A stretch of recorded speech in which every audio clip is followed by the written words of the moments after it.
Hey, everybody. Thanks for joining us. Go ahead and fire away with whatever questions. Unmute yourself, type in. Go ahead. All right, and I think I got my speaker working. Go ahead, Robert. Hey, Robert. Hey, Greg, how are you? Yeah, I'm doing good. Good. I have a client on the call with me. Her name's Carissa. Okay. We're going to be having our first session, I think it's this Friday. But I wanted to bring her on because there's a variety of symptoms that intermix, and I'm not sure quite what to do. So I'll let her Okay. tell you what's going on. Hey, Teresa. Hi, Greg.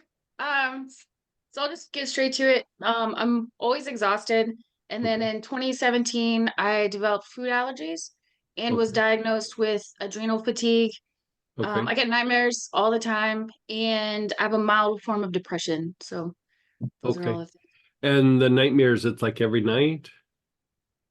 It's pretty close to every night. Yeah. And is it about things going on in your life, or it's just like weird and bizarre things? Mixture, Mixture. a mixture. Okay. And so fatigue, how old are you? 37. 37. And how long has the fatigue been going on? On it mostly started in 2017. But Okay. it's kind of come and gone, and now it's like all the time now. And did like something happen? Was there an accident or some big, event or anything that happened? In February of 2017, I miscarried, and that Okay. seemed to kind of cause like food allergies followed after that, the adrenal fatigue followed after that, the exhaustion seemed to come around the same time. Okay. And what's your sleep like? I know you're Really, having nightmares, but like how are you sleeping? not good. When the exhaustion, it seems to kind of follow what my adrenal glands are doing. It seems like when they're not working well, I'm more tired. So if I stop Okay. moving for too long, I just fall asleep. And it's a sleep that you kind of can't even get out of when Yeah. you try to wake Okay. up. Yeah. And then Gotcha. at nighttime, sometimes I just wake up and I'm like, I'm good to go. And then I have trouble sleeping, and then it's all over the place. Okay.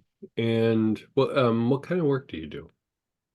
I work for the Navy. I work as a safety specialist and a fire safety officer. So I work on the Navy ships trying to keep people alive. I crawl through fuel tanks, confined spaces. Um, I do inspections, mishap investigations, fit testing for people for respirators, hazmat Okay. inspections. So sounds relatively stressful, or is it like super stressful? It's more stressful since the leadership has changed and become basically terrible. Um, Before that, like the job is relatively stressful.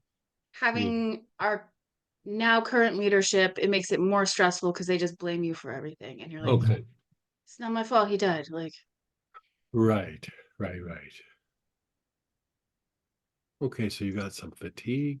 And how's your immunity? Like, how many times, like in the winter time, do you get sick? Like just once or twice or several times? maybe like twice. I Okay, do I have, mean that's kind of normal. yeah, I get like sinus infections because it seems like I just have like outdoor allergies that then just kind of rolls into sinus congestion, and that seems to be annual. Okay. And any skin issues? No, when I was younger, I would get like these white patches. Okay. And then when I worked at the summer camp, they would kind of turn, instead of being white, they would kind of be like reddish patches, and they were worse if I was like hot and sweaty, and Okay. it would take a little bit for them to go away and stay away. But that stopped happening. Yeah. I think so, yes. I haven't noticed them. I haven't Okay. noticed them recently.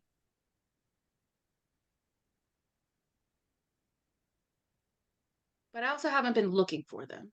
So I Yeah. don't know if that Okay. makes a difference. Like I'm like, where are they there?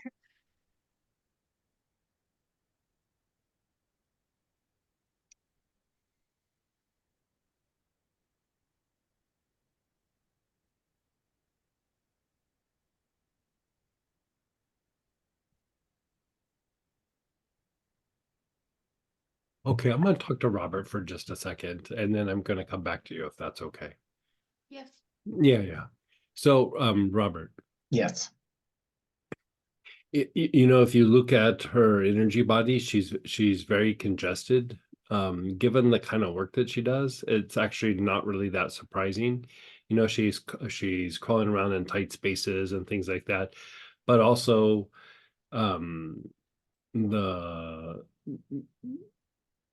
the people that she's interacting with are like, you know, heavily dependent on her performing, or you know what I mean? Like, Yes. it's not just that she has stress. She has people that are probably significantly more stressed than she is when she's in these situations. Hmm. And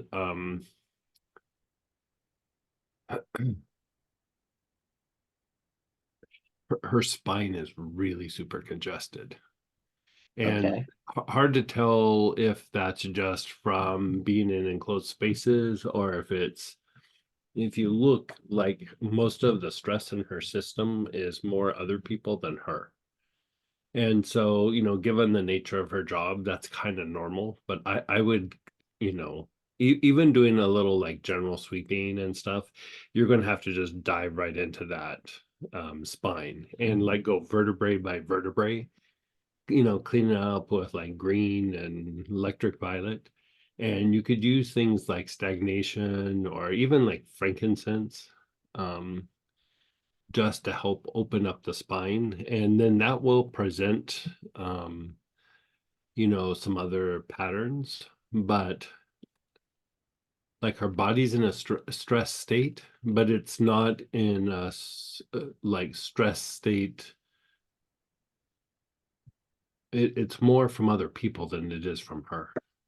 And so, you know, I would say go through and like clean cords, cut cords, especially heavy on the spleen, heavy on the lower centers, you know, navel, sex chakra, Ming Men, you know, basic. And then after that, I'd cleaned up the arms and the legs. You'll probably have to do several cycles of cleaning that up. You could use mugwort for that, and you know how we do the mugwort on the joints and then do the navel and navel minor. You could do Hmm. like a form of that. That will just help open up the the movement of energy, especially through the arms and legs. I think part of why the arms and legs, I mean, part of why the spine's so congested is the arms and legs are so congested. And so the body can't, you know, transmute the energy that's like in the environment. And so uh the thing, like, after you clean this up, you can use like the camphor on the arms and legs. But I would say even put the like something like camphor or rosemary or sage on the low back, just to fortify and strengthen the adrenals. I like either camphor or sage. Like, I think between the two, sage would have a little bit more. I mean, they're both kind of protective, and I'd say after we get everything like kind of cleaned up, we just do some things that enhance the protective qualities of our energy body.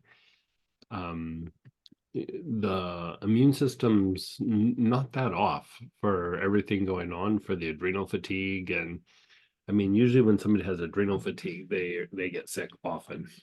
And she's not really demonstrating that, but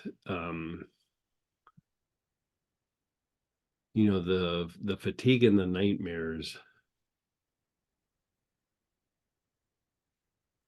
I mean, I think resolving some of the adrenal issue might be good, but we might need to also supplement, like after you've gone through and done that, with like black spruce or Neoli.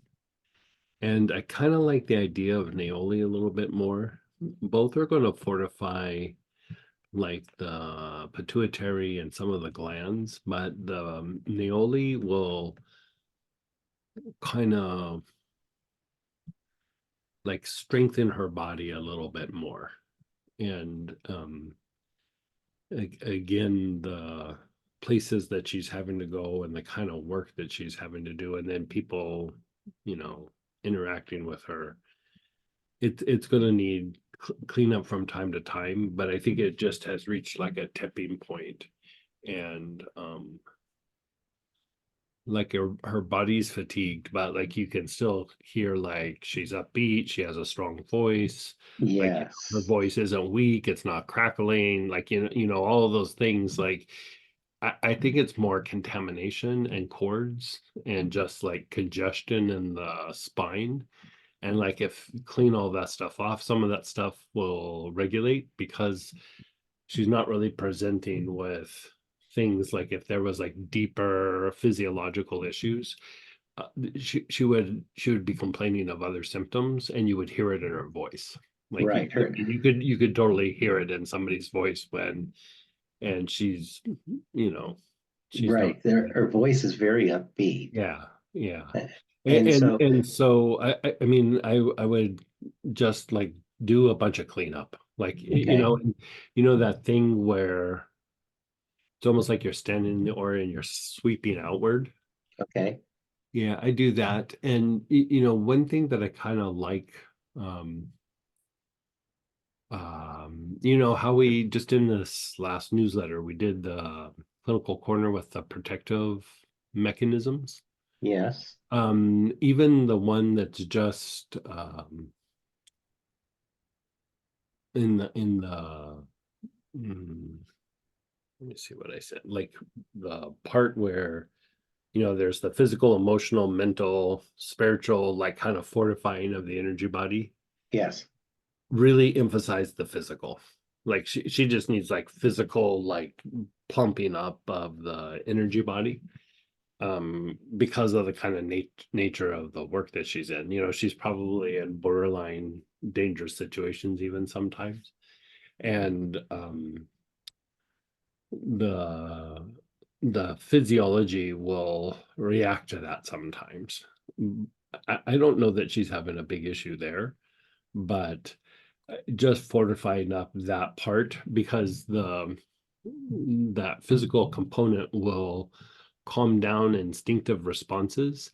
And like when you have like first responders or something, like their instinctual responses are usually heightened, because they have to be on alert all the time, like that's part of their job. And Hmm. so like even if they're resting while they're at work, they still have to be a little bit on alert. And then when a call comes in, they even have to be like, super on alert. And so So I had two things that hit me when I spoke with her for the first time yesterday. One was she talked about her leadership. To me, it feels like an Uncle Bob kind of thing. yeah, yeah. Well, it adds to the stress. Like Yes, she said, like they don't have her back. They like anything little thing goes wrong, they give her a hard time or blame her for, her or her team, whatever she's doing. right. And so that just right there makes the body feel unstable and makes things feel chaotic just by its nature. And And then given the kind of job that it is, and then the kind of people she's having to interact with that are usually in some sort of crisis or something, right. all of it is like a perfect storm. And it feels also like fight flight's overactive, like just Yeah. verging there. The thing with first responders, that I mean, they kind of get paid to be in fight flight. You know what I Right. mean? Like they have to be like on and ready to run and fight, and like she said, climb down that tube and do whatever needs to be done, which normal people would be like, I'm not gonna do that. Right. But they have to like not think about it, Would or not think about it like normal people would. And would so I would, lemongrass be appropriate? what's that? Would lemongrass be appropriate? It could help. She doesn't really look like she has a big issue with parasympathetic activity. Um I think the adrenals are a bit overactivated, like because of the fatigue. Okay. And like, I think if you go through and clean it up, like the spine being really congested can be very fatiguing just by itself. And then probably not getting very good sleep and, not like normal rhythms and things. And so I'd clean things up and then, get her feeling good during the day. I think that will improve sleep, but then the second phase is like, let's improve the quality of sleep. And so, um,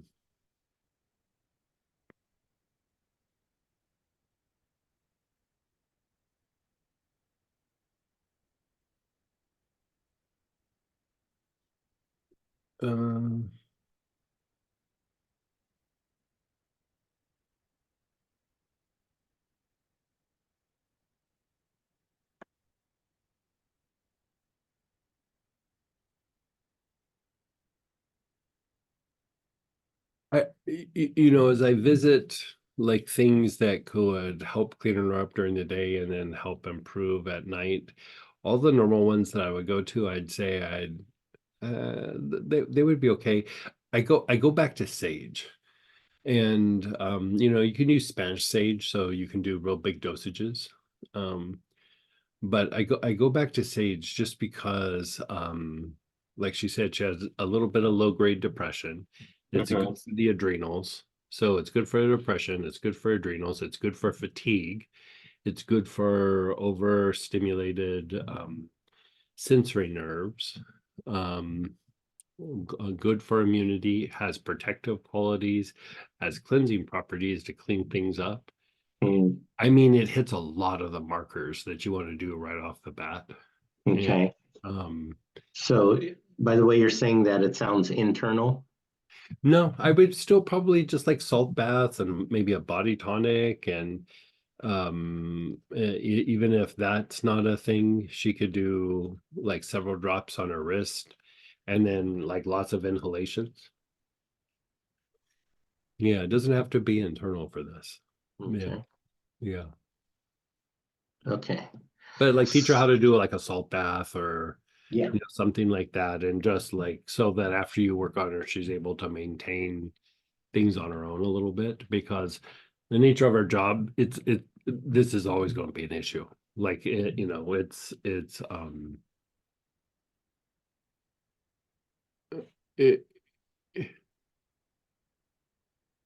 it's it's not dependent on the person's personality. The job is the situation and the interactions and everything. It's just always going to be a thing. And so Right. Until she changes jobs, yeah. it continues to stress out her body a bit more Yeah. than it's dealing with at the moment. And so I do that. And then, even if you need to enhance sleep a little bit, I know there's nightmares, but I think the nightmares are still just spine is congested, body's congested, stuff from other people.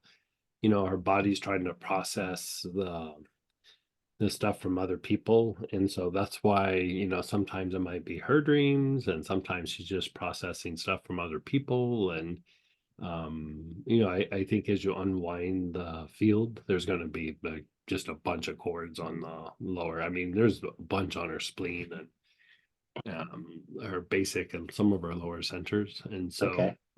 that might even be a full session, is just cleaning and looking for cords and cleaning up. Cords everywhere Yeah. and go back over at once you do them Yeah. once again. I mean, I'd even look at like not even energy centers, like look at the liver, look at the kidneys, Okay. even arms and legs. So Like the let me, back of her knees look like they have a bunch. okay. Okay, so I would do that, and then like the sleep support blend with spikenard, and it's got some rue in it. That could be helpful, just with like detaching from stuff during the day, and then helping to deepen the sleep. But it's like, even if you try to tackle sleep right now, or the adrenals, all that other stuff is throwing everything so far out of whack that it won't really, treating that really won't matter until these other things are unwound. And I don't think it will take very long. Like no, I I see a lot of positive coming out of this Yeah. quickly. Yeah. Like I think it could be a quick turnaround. And when you say sleep support, how would we do that? I'd have her inhale it, but I'd probably have her like do a rollerball on the wrist or like a few drops on the wrist and inhale. Or if not the wrist, the feet, like either way. Okay. Yeah. Okay, can I recap what my notes Mhm. here? Yes. Clean the spine, vertebrae by vertebrae, general sweeping, use green, stagnation, frankincense, or a sweep outward. From the newsletter this week, the physical section that Sam put in the Mhm. chat. Clean cords, cut cords, lower especially, but all over, not Yeah. just the chakras. I mean, we can get like way more involved and say, oh, do this and do that. But I mean, I'd almost be curious to see where she's at. Like when you go through and you clean these things up. My Mhm. guess is it's not going to need a lot of work. You get to the cords and I feel, the arms Yeah, and legs I with don't think she's mudboard gonna will need be great, but it's more just, Yeah. she'll be better with that.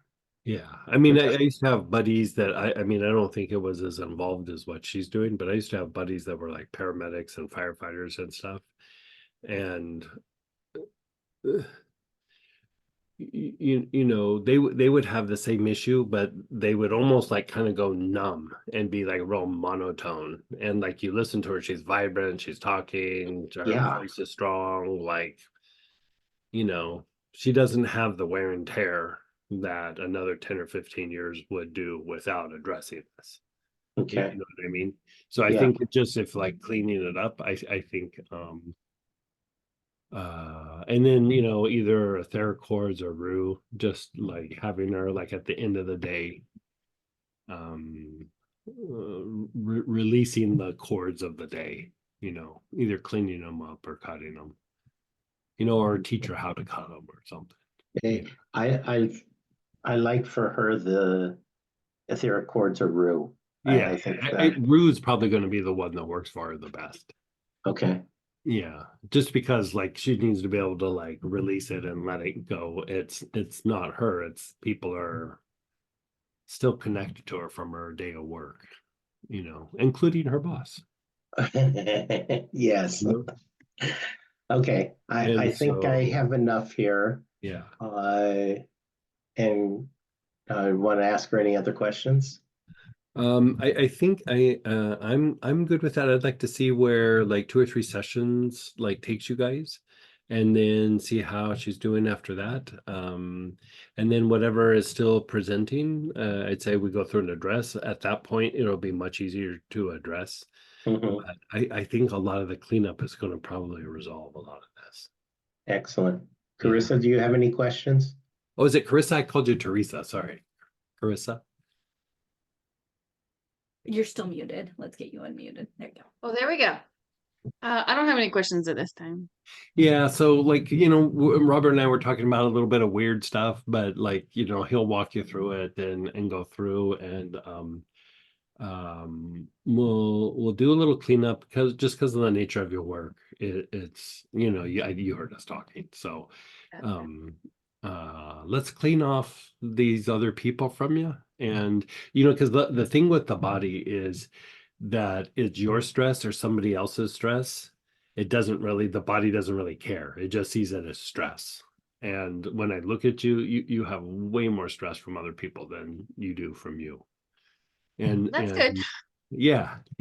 I mean, and just like I was saying to Robert, like I can hear it in your voice. Like you don't have, like if this was more chronic, there would be a lot other symptoms and you would hear it in the voice and like how the eyes move and like all kinds of things. And you're not presenting with any of it. And so yeah, let's clean you up, see where you go. And at first, let's just get you feeling a little bit better. But I think like we'll get you feeling better and then we'll target the sleep. Excuse me. And then once the sleep gets kind of regulated, I mean, that's probably, if anything, there's going to be a little bit of a stumbling block because you're used to having to like, you know, go from 0 to 60 like really quick. And so that does present a little bit of some challenges for your sleep, but nothing that can't be resolved. You know, it's just we might need to do a little extra tweaking when we go through and try to deepen your sleep. Okay, sounds good. Yeah. So Great. Thank you very Robert, much. get back to me, and feel free to join us again or whatever, and we'll get you feeling better. Thanks, Greg. Yeah, you're so welcome. And then go ahead, Christina. Hey, Christina.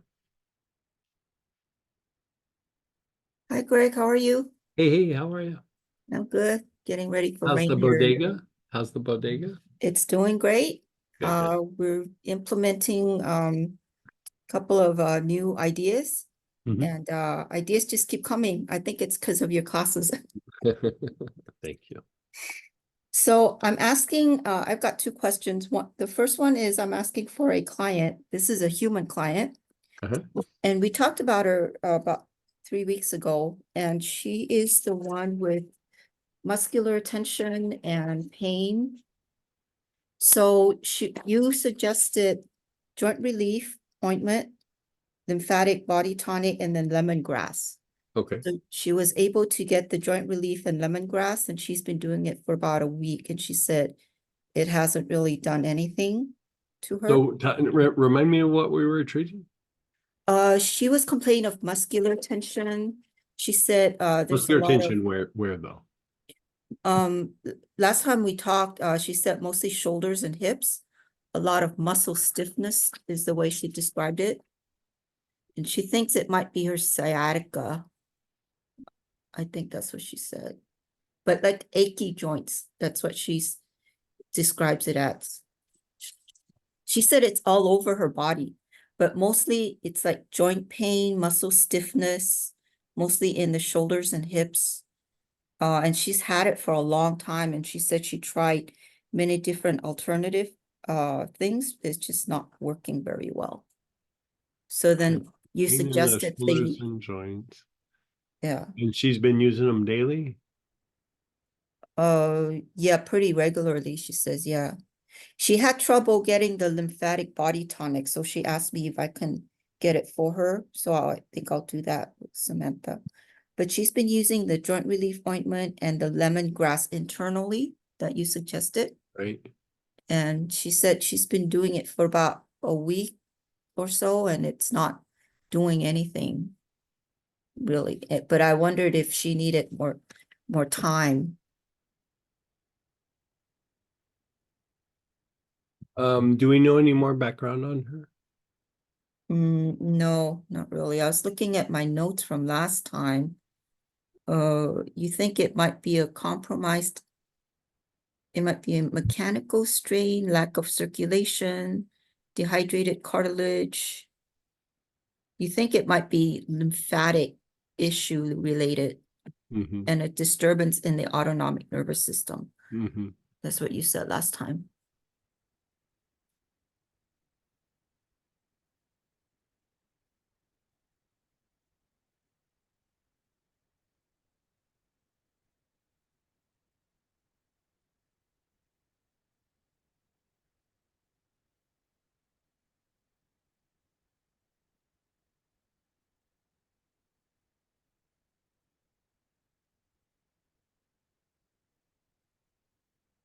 Mm. Her main complaint would be the muscle stiffness and joint pain, Yeah. mostly on her shoulders and hips. Yeah. I don't think she ever got it diagnosed, but she said she had it for a long time. Sounds like years.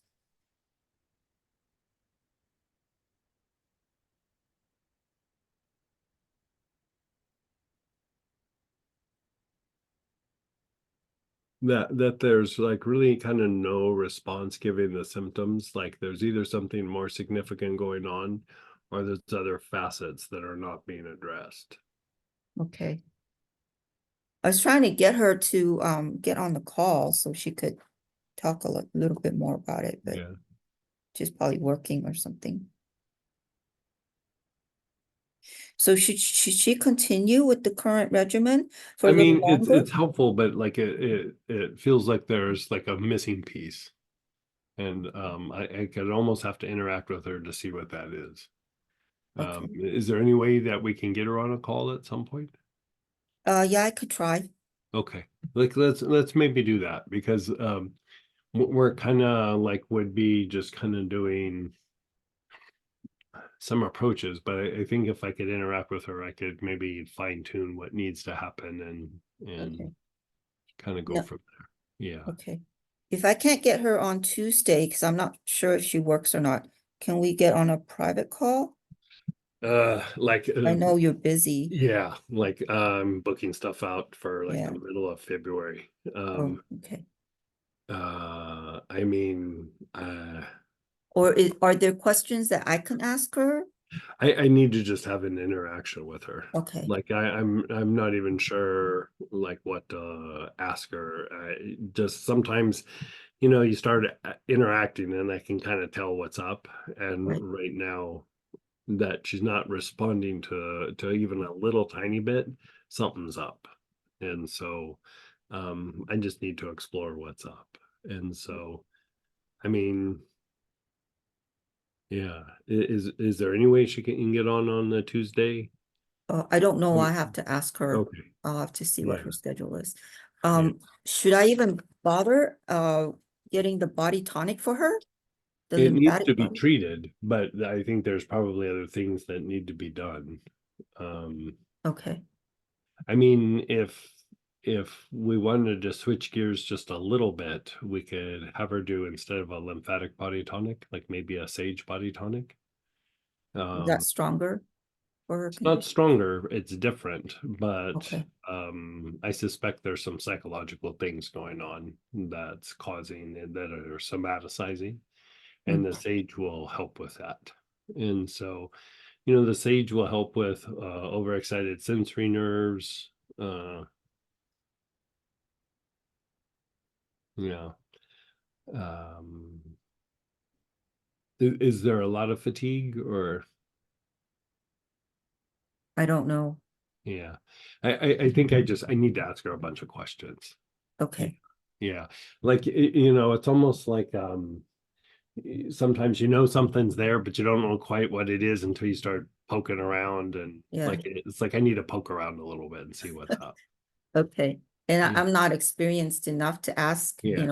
good Well, questions. sometimes it's like going into it, I don't even know exactly what I'm looking for. I just start poking around and start looking for things. Yeah. And so, yeah. How old is she? She's middle age, I think about maybe 60. Okay. I'm just guessing. I never asked her, Yeah. but yeah. And I didn't ask her what she does either. I probably Yeah. would, but See if you can Just- get her on Tuesday. I mean, Okay. because even if we scheduled out a personal phone call, I couldn't do it before Tuesday. Like my schedule is like packed right Oh, now. okay. Yeah, Yeah. she did ask me if you were doing like private consultations and stuff, and I said, I don't think you do that anymore. Yeah, we do them on Fridays, but right now, again, I'd be booking for Okay. like March. Yeah, Okay. yeah. She did ask about salt baths. She takes salt baths like 1 or 2, Oh, good. 2 to 3 times Yeah. a week. But I don't think she uses essential oil. She just uses Epsom salt. Yeah, So that's okay.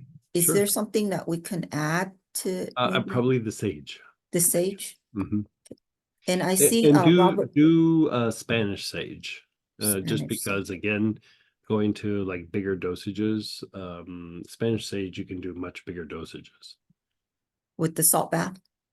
Salt bath, topical, you know, body tonic, you know, the whole 9 yards. You could go at it a lot harder with Spanish sage. Oh, okay. Yeah. Maybe I'll suggest that for her too. Yeah. Yeah. Yeah, Okay. and like keep in mind too, it's probably not going to be just one thing that gets done that makes her feel better. It's going to be several little nuance things. I that- think she realizes that. yeah, Yeah, if 'cause she's been at it dealing for a with long this, time. yeah, exactly. That's just what I was going to say. Yeah, yeah. So, yeah, but if you could get her on the call, that would be great. Okay, I'll ask her, definitely. All right, thank you. You And still- then, yeah. Okay, second question. This is a general question Sure. for my newsletter, actually. What is in the lymphatic blend? Oh, the lymphatic blend. Let's see.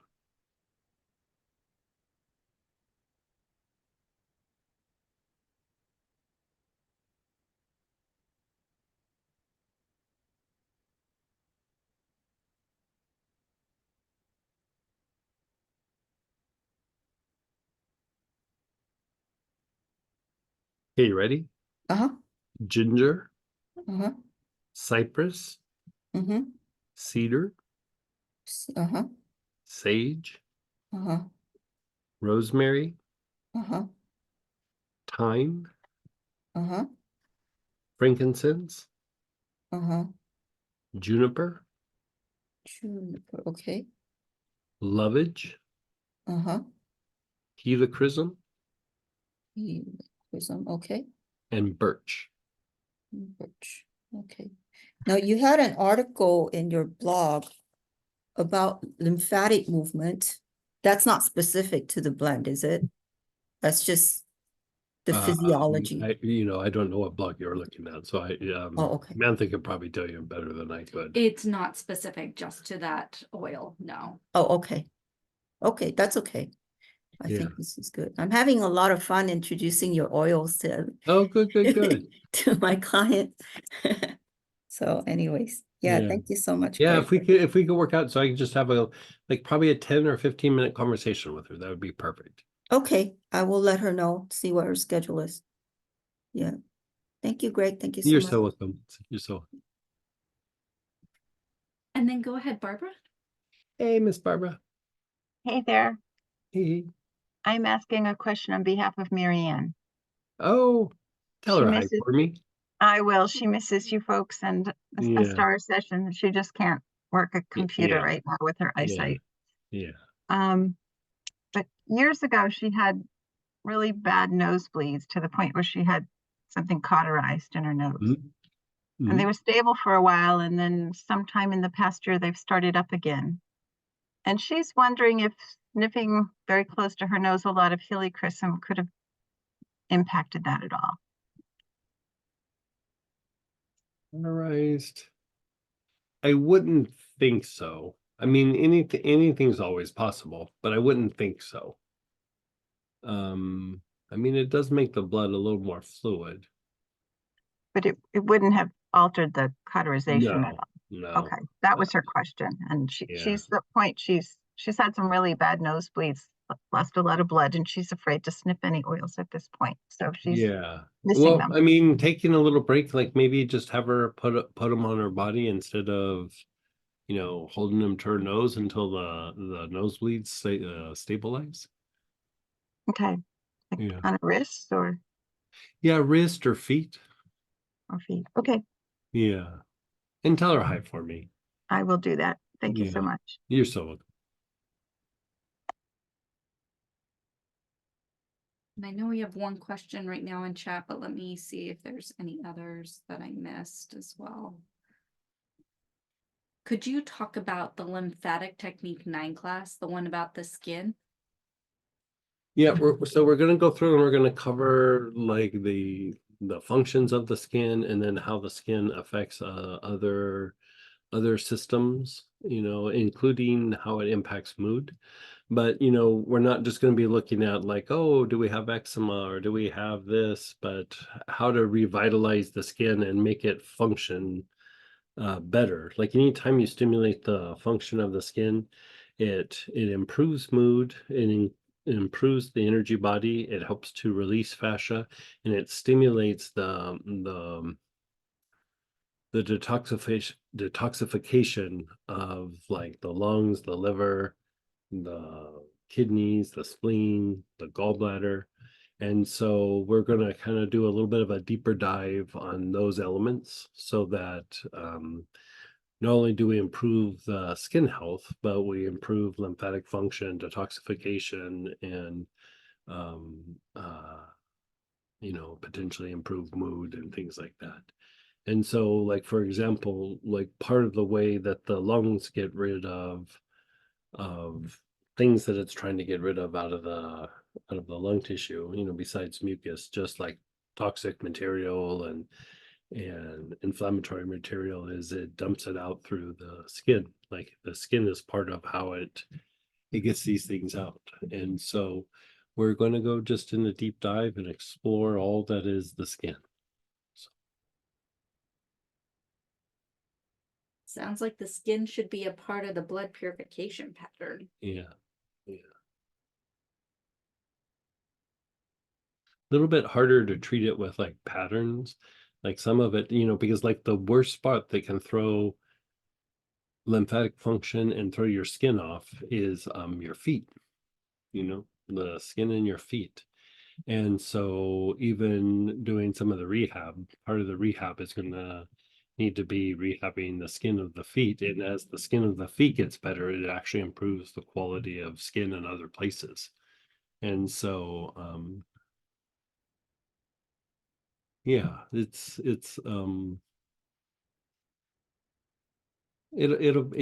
we can do like patterns like how we would do like following a chakra pattern or something like that. We actually need to like treat the skin itself. You can treat patterns a little bit, but sometimes you just got to jump in and put stuff on directly on the areas that you're trying to treat. And so that's going to be part of what we do. And go ahead, Priya. Hey, Priya.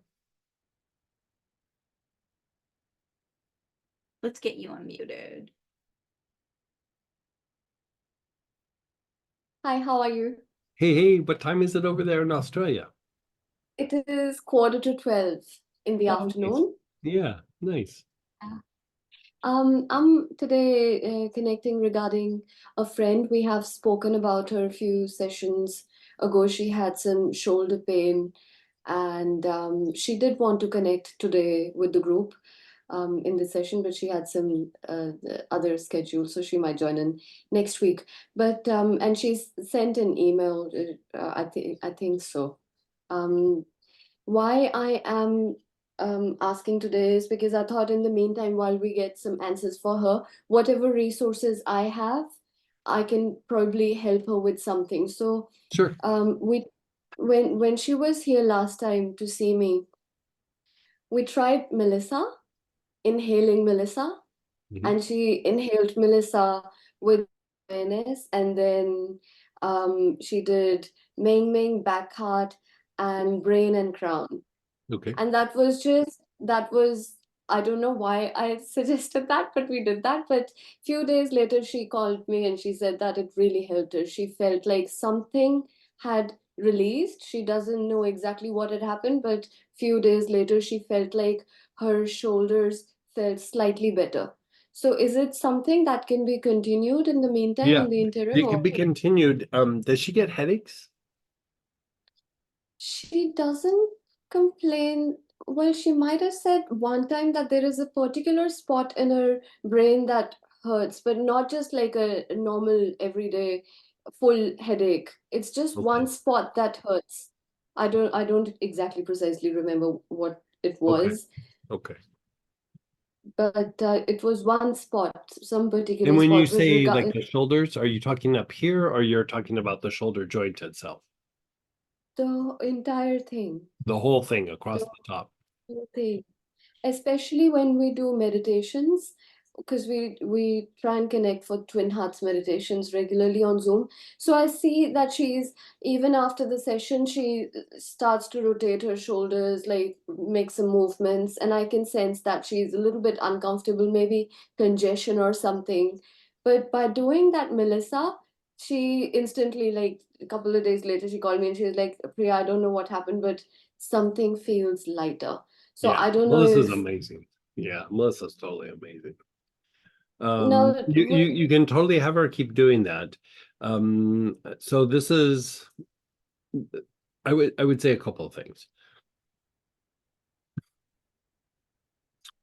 I think that the digestive tract looks a little stress plagued. Like you're giving her anise, like anise, tarragon, rosemary, even a little bit of vetiver internally to help reduce the tension in the digestive tract. And yeah, her diaphragm is really tight. And if you open up the diaphragm, I think it will take some of the pressure off the shoulders. And I would say, you know, continue with the Melissa, but the diaphragm you could use like hyssop or larch, frankincense, like Sitka. And Do you she's have any of inhaling. those? I don't have hyssop. No, frankincense, yes. Okay, use frankincense. Just use frankincense. Have her and just inhale it. She could do her lungs and then like the back solar plexus and the back heart when she's inhaling it, and that should be helpful. You know, or anything like balsamy, like fir balsam, poplar balsam, you know, Peru balsam, Tolu balsam, anything that's like a balsam. And I had a spare little bottle of cinnamon, and so she's inhaling cinnamon. Okay. Is that helpful, or Yeah, is it just I think it's helpful. I think the Melissa probably will help her more. yeah? Just because it's unnerving, it's going to be good for stress, it's going to be good. Does she have lower emotion issues? Like does she get frustrated or angry or Yeah, she's gotten heaps better. She's gotten heaps better in the last couple of years, but she would get very emotional very quickly. Like, yeah, she'd start keep her on the crying very Melissa. quickly. That's why the Yeah, Melissa okay, good. worked for her so well. Yeah, and that's probably why the organs are a little stress plagued. I mean, sometimes the organs will cause the emotions, and sometimes the emotions will cause the organs. It doesn't really matter which one caused which. I mean, we go through and we treat the organs, but the Melissa is going to calm things down, calm down the emotions, and even if like you know anger or some emotional state comes up, I mean, it just knocks it right back down very, very quickly. And Yeah. so, So, I mean, like I have most times like days where I just feel really like, you know, just even keeled, mellow, good, whatever. And I take Melissa and I'm like, oh my God, I feel so much better. I didn't know that I felt bad.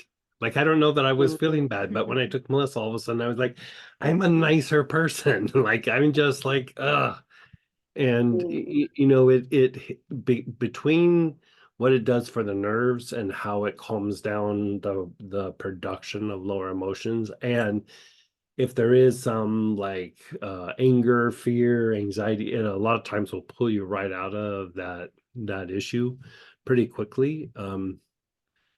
You know, it's one of those things that it will help almost anything that you're treating. mm, You know what I mean? mm, It's just like one of those mm. things where like, you know, I had this doctor friend one time and you know, I don't know, we were at lunch and it was with a bunch of people and him and I just started chatting and he goes, if you had one essential oil, like what would the oil be? And you know, he started kind of throwing out suggestions and I was like, bottom line, Melissa. Like Melissa Mm. would be, if I could take one oil to a desert island, it would be Melissa. Yeah. Yeah. Yeah, that happened yesterday. I Yeah. had some Melisande water, and Yeah. I felt so relaxed, and Yeah. it was the same. I felt like I thought I was feeling relaxed before having it, but now I Right. really feel relaxed. Yeah. Yeah. Yeah. So my question is, that protocol that I did with her was just, yeah, No, that intuitively. was I just actually said, very okay. intuitive. That was very right on the, you know, I think inhaling Melissa was going to make her feel good no matter what, but hitting that pattern where, you know, that's a transmutation pattern, what you did, and that helps clean things up. I think that was right on the money. Awesome. Now she also has diabetes type 2. Is there So any oil? going back to the Melissa, it improves the sensitivity of the insulin receptors in her body. Hmm, yeah. So even And there, she, like it's not going to be the thing that regulates the blood sugar, but it will make it easier for her to regulate her blood sugar. yeah. And if she can't take that internally, not at this point in time, is there any other suggestions for internal The intake for cinnamon's not diabetes too type bad. Like cinnamon's not too bad. cinnamon? Yeah. No worries. Thank you, You're so thank you, welcome. Good and hearing your voice and seeing you. And thank you. Thank you for everything. I feel like a new person oh, myself in good. just last couple of months. It's Good, been good. a huge transformation for myself, and I'm blessed to be able to pass this on to my friends and family. Thank you. Oh, thank you. Before I leave you, one Mhm. last question for myself. Last night I tried just before bed, I had a couple of drops of Rose Absolute in water. Uh-huh. What does that really do? What does like it So, obviously tastes so good, smells Rose, beautiful. Rose is very good for calming down agitation in the body. It can treat like certain forms of depression, and very activating to the heart. But you know how like we use tarragon and sometimes benzoin? Rose can be used in the same way. Rose is actually in some ways can be a little bit better with pain. You know, like the agitation in the body that can come from being in pain, and that could be physical or psychological pain. Benzoin and tarragon are very helpful for that, but rose in certain instances can actually be a little bit more potent than those other two. Mm. You know, most times tarragon and benzoin would be the workhorses, but you know, rose can be very, very soothing to some of those things. Yeah. And it can be taken regularly, like on Yeah. a daily basis Yeah. for a short period of time. Yeah. Beautiful. Thank you. Yeah, Thank you're you so so much. Thank you. Yeah. And then go ahead, David. Hey, David. Hi, Greg. Hey, how are you? I'm so much better from your suggestion. I tried to get on last week, but I couldn't because I had a conflict. To tell you how magically sage worked for my shoulder Oh, good. and calming yeah. down the nerve. Yeah. Yeah. So I kept applying it for probably 2 hours, like every 15 minutes, because I was Yeah. in pain. And after about 2 hours, it just calmed it down, and it's Yeah. never come back. Yeah. So like kind of what we're talking about, like you heard me talking about sage, you know, earlier. The thing with sage in this particular arena is that sometimes when you have like a chronic pain pattern or issue, is the nerve gets just like used to being in like that pain reaction, and the body just doesn't know, like, hey, we don't do this anymore, or we'd really like to not do this anymore. The body just goes, this is what we do now. Like, you know, the nerves just keep firing a particular way. And so the sage actually is very re-educating to the nerve. It's calming to the nerve. It calms down the sensory nerves, and it just helps to break that pattern, and it has a lot of neuroprotective qualities. So even after you've re-educated the nerve, it's like it kind of protects the nerve from doing something that would take it back to dysfunction. Oh, I could feel that. Yeah. Yeah. Yeah, I could feel that. Yeah. So it was pretty miraculous because everything I tried was Mhm. not calming down this nerve. Mhm. And I wasn't able to sleep even, which meant I Mhm. wasn't able to function during the day. So it was a big, big relief. I'm so, so grateful. Thank you. Thank you. Oh, you're so welcome. I'm glad it worked out really good for you. Oh, it's fabulous. Nerve help didn't seem to do quite the same. It Mhm. seemed like Sage worked better. Oh, good. Now, what's happening is when I use my mouse, the tendon, I think it's a tendon Yeah. that goes Yeah. from my finger all the way up my shoulder. And it was connecting to that part in the middle of my shoulder on the back. So Okay. that's calmed down, but my I guess my forearm, the top of the forearm where the muscle is hurting a bit. And I'm using Sage, I'm using Nerve Tonic, I'm using Spikenard. It's all calming it down, but nothing dramatically. So Do you happen to have ginger? As a spice, I don't know if it's an oil. Um, I was thinking about buying it though as a spice from you as oil. let's see, ginger.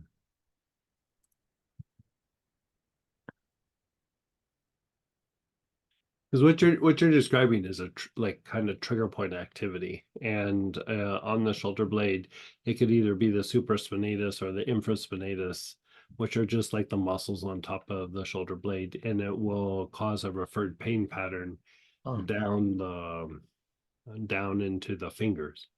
Well, I And can certainly get ginger. I mean, it's not. yeah, I think it will work, but like sometimes like I'm like, hey, if you had it, let's play with it and see what it does. Is there anything else? What else you got? Tell me some of the other things you got. I've got a whole bunch of things. You have any black pepper? No, I've got tarragon, I've got marjoram, I've got sage, I've got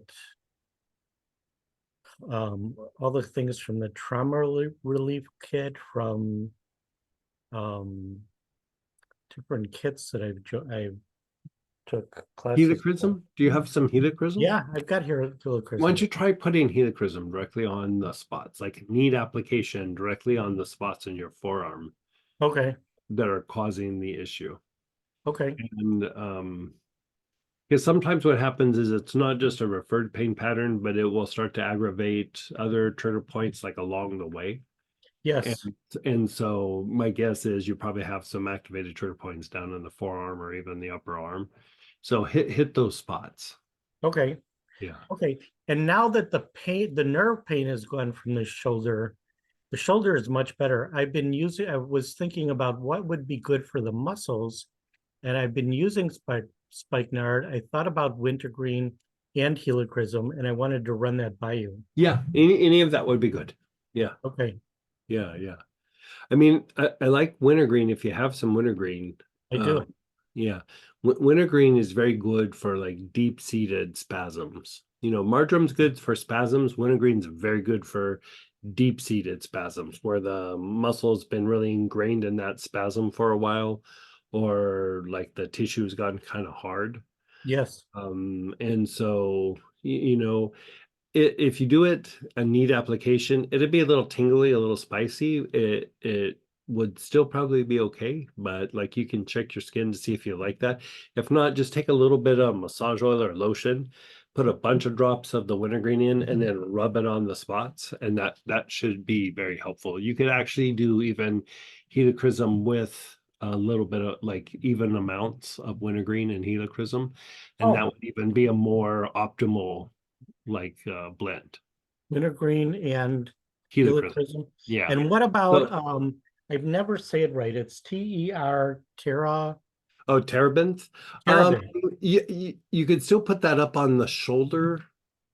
I don't know that it will I mean, it might resolve things in the farm. You could try it, but I think that's probably going to be more helpful of just keeping up and maintaining the shoulder. Okay. I mean, it's very good for cleaning up the tissues and everything, especially fascia. But like I suspect you got like some deeper seated like trigger point or like spasms in the forearm, and so just want to go through and unwind that. The terebinth could be a thing that you do after the fact to do more maintenance. Okay. But like I think you need to put the Marines on the beach, so to speak, with that forearm and stuff. Yeah, so it doesn't get worse. Yeah, Exactly. yeah. Exactly. And Yeah. then in the back on the shoulder, I could follow it up with Yeah, you could be. I mean, you can still be using the sage, but terebinth would be another solid choice to do like follow up, especially since you've had such a reduction. I mean, it's kind of nice sometimes to rotate some different things in there just to see if you can't improve it even more. And so I'd still be doing the sage, but like maybe in between, do a little terebinth on the shoulder blade area. Okay. And I should wait a half hour between oils, right? Yeah, half hour, somewhere like that, and let it soak in, and then do the next wax Okay. wave. Yeah. Okay. And then I wanted to ask you why does a roller ball of Palo Santo over my chest most of the time just knock me out. Like I'll wake up at 3 or 4 or 2 and my brain is active. I mean, it's on. I wish I could Mhm. just get up and work, but my schedule doesn't really work that way. So Mhm.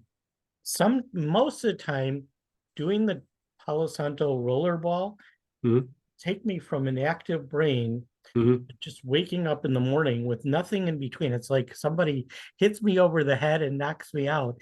And I wondered what the mechanism, how is it doing that? It's it's very good for like cleansing and removing stress and some of the agitation of the body, especially even though you might be putting on a chest, it calms down like the psoas, and it calms down some other areas of the nervous system. But you could say more than anything that Palo Santo is very good with making transitions. And so like when you're like in a waking state, but a state and want to go to sleep, sometimes like your body might be ready to go to sleep, but you have a hard time making the transition from being active to like, okay, now it's time to rest. And Palo Santo just helps to facilitate both directions. Like, okay, I'm sleepy and I woke up and I feel like a wounded cow wandering around in the road, like just can't get it going. It will slough off the stuff of the day and help you get like active again. So Oh, the, wow. the transition can go both ways. So if I want to use it to wake up, would I do the rollerball on my chest also? You could do that, or even just a little bit on inhalation. Uh, chest is pretty solid, wrist is pretty solid. You could even do a little bit of like instead of the chest, go a little bit lower, like down on the solar plexus area. Yeah. That could be good. I've been using And the time. sometimes when we wake up, the Ming Men, which is your low back area, like the backside of your navel, Mhm. sometimes it's a little overactivated and a little congested from being in sleep time. Putting a little bit on that spot just with the rollerball, just reach around and just kind of rub it on that spot. Sometimes that'll snap you out of it just like that. Oh, cool. I'm gonna try that. Yeah. I've Yeah. been doing a drop or two of time liminal to wake me up. Yeah. Oh, Internally. that's great. Yeah, yeah. And it does. It like Yeah, wakes me. it should, yeah, should be. I mean, it's nice. It's a stimulant, to stimulate body processes, but it's not overly strong. It's real gentle. So it should be a good one for you. Yeah. Yeah, it's been great. Now there's sometimes like last night, even when I did the Palo Santo on my chest, I did not fall back asleep. I was just up from like 3 on and I decided to get up. I didn't Was there a lot going on, or a lot going on in the mind? Like I said, it feels like I'm just naturally prone to be. I found that if I got up at 4 o'clock in the morning, I'm really optimal, but I Mhm. can't really always do that. Right. So I don't think there was anything. There was nothing new. I mean, there's stressors Right. in my life, but I'm handling them. What do you have that's blue? Do you have like German chamomile or yarrow or blue healer or I anything like have that? yarrow. Yeah, let's like if you wake up in the middle of the night like that, let's have you inhale the yarrow. Okay. Yeah, see if that helps. And why you brought up yarrow, and I never say this one right either, Galbian. Uh-huh. I'm seeing how you talked about how I might be floating off. Uh-huh. And I'm really seeing it more now than ever. Not that I'm floating off more, but I'm more aware of it. Right. And I'm using that also. I'm trying to remember to use that. Yeah, very good. That's another one. You could use that every day of the rest of your life, and life would be better. Yeah. And I heard you talk about cinnamon, Mhm. one of the other sessions. Would that be good internally? It might be a little much for you since you're having a little bit like I like the time for you better. Like you're kind of targeting the same kind of things. And so you could do it. You just don't do it maybe every day. Oh, okay. So Yeah. you like which one better? The time linalool. Oh, okay, okay, Yeah. got it. Yeah. Okay, I'll stick with that. Stick with that. Yeah. So I just wanted to thank you because You're literally so welcome. it was such a miracle, Greg. I mean, Oh, it was good, just, good. when you find the right oil or the right Yeah. remedy, it's like magic. It's Yeah, just it really really is. so It's- cool. Yeah. So thank you I'm so glad you're much. feeling good. Yeah. Oh yeah, I'm feeling great. I found Very good. I started doing a new meditation in December and it's dramatically transformed me. Oh, good. Yeah, I'm super, super happy. Good, good, good. Super, super. So anyway, thank you so much You're for so welcome. any blessing. I want to tell you guys, you and Sam, both of you and the whole team really, that I bless you every night. I say thanks to you every night. Oh, thank you. You're so sweet. Thank you you. do. You do. Yeah. So anyway, thank you so much. Thanks, Dave. Bye-bye. And just for clarification, with the Palo Santo you were saying for the Ming Mang issue, like waking up, would that be inhalation? You could do inhalation or put a little bit topically directly on the Ming Men. Yeah. And sorry, I have some questions in chat as well. How is the blend intestinal detox meant to be used? Internal, rub on the abdomen. Also, what is in it? Intestinal detox. It's meant to be internal. And I'll tell you what's in it. So a couple of drops in water. 1 to 2 times a day. And intestinal.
It is tarragon, coriander, thyme, rosemary, verbena, and bay laurel.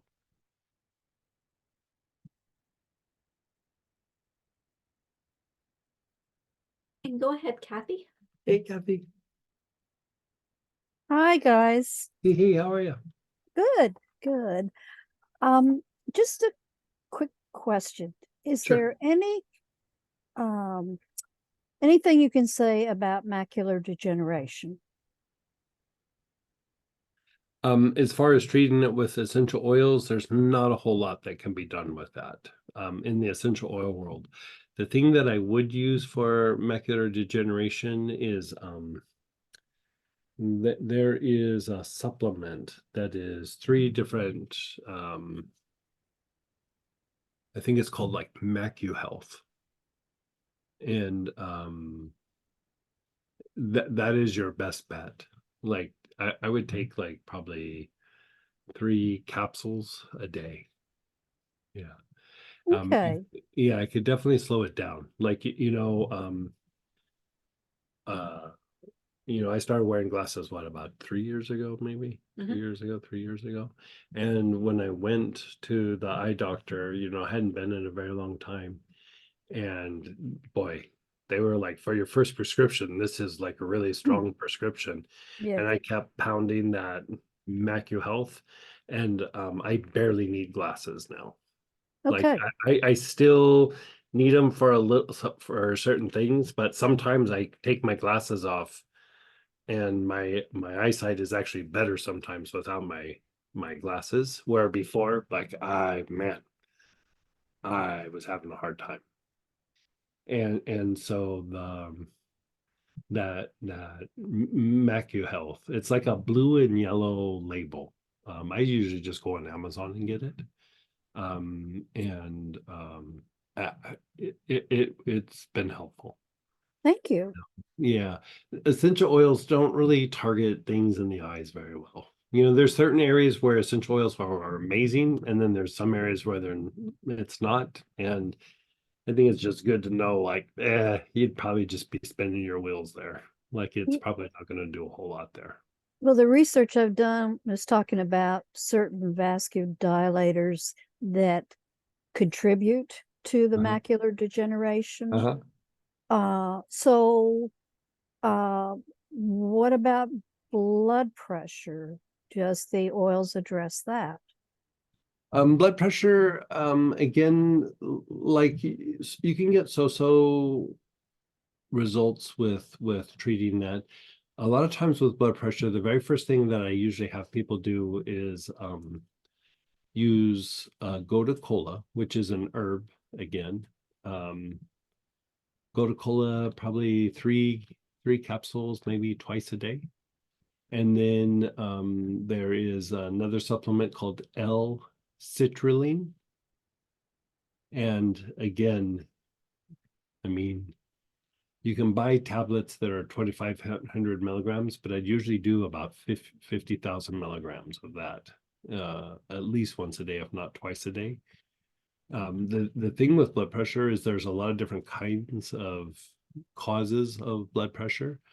And so this is helping to move blood from the legs back to the heart.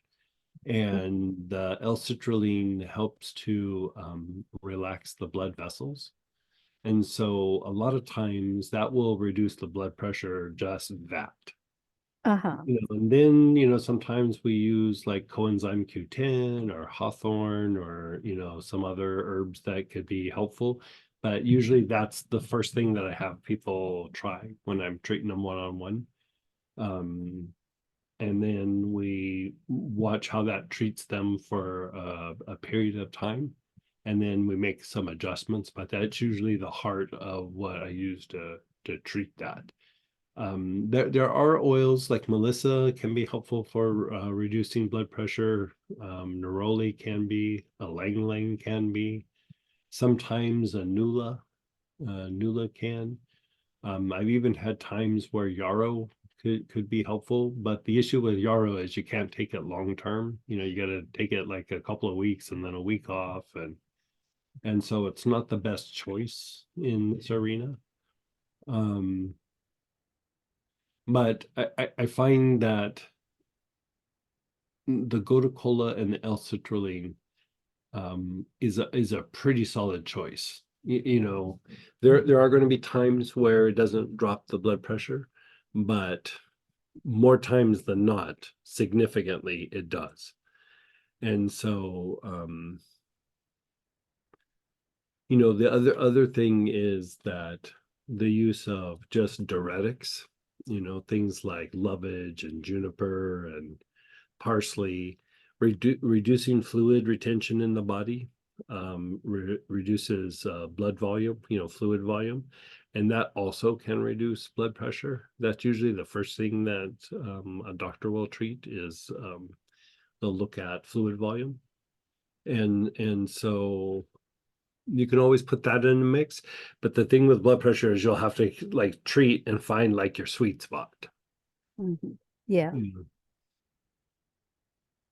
Yeah. Now decreasing, so you said lovage for Lovage, decreasing. parsley, or juniper.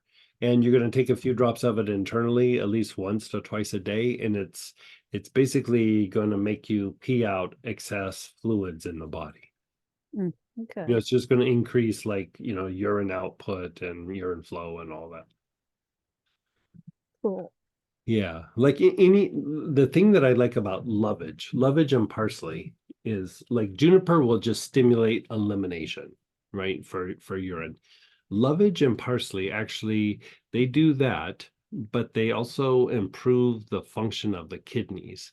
And anytime you're really looking at a blood pressure issue, you're also looking at a kidney issue. Like you want to address the kidneys somewhat. and just improve kidney function and improve elimination and you know, because it's also the kidneys are also doing mineral balance and things like that. And so tackling the kidneys can be a part of the treatment. And the good thing is like sometimes you start doing this, the treatment on the kidneys can kind of come and go, but you'll probably want to do the Gotacola L-citrulline for a little while. And then after that, you might not even have to do those every day. Okay. Now, does a compounding pharmacy, would they work with the dosing of those? You know, I don't know. Okay. Yeah. My compounding pharmacy is Amazon. So Yeah. you know, I just buy whatever and then mix it and like mix it in my mouth. Gotcha. Yeah. Well, thank you. You're so welcome. Good talking with you. Good talking to you.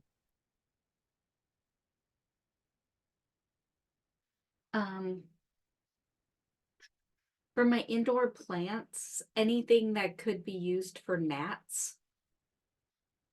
Citronella would probably work and super cheap. Citronella would work. Gnats. You might get some results from like peppermint or corn mint. I honestly, I would probably use citronella though. Citronella wouldn't do anything, I would think, to the plants. You know, it's a relatively pleasant smell and it's super cheap. So you can make the spray like really strong and then just spray it around the area. Like citronella is good for a lot of different kinds of insects. And you know, a while back I used to go and work on animals at a ranch, just like, I don't know, as a hobby or something. And you know, where it was at the season, they would have those biting flies, you know, those horse flies or whatever you call those kind of big, you know, those big flies that are like the size of a pterodactyl that bite. And I would just make a really strong spray bottle full of citronella and I'd spray the animals down because it was driving them nuts. And the flies would stay away. Like it keeps away a lot of different critters. And so, you know, you'll need to do it, you know, daily and maybe even twice a day, but it should work. Yeah. And like a big bottle's like what is an ounce bottle, like $10 or something, 10 or 12 bucks. Yeah, something. You know, it's like you can get a you know, the regular essential oil bottles like this is 5 ml, right? So it would be the equivalent of 6 of these for like 10, 12 bucks.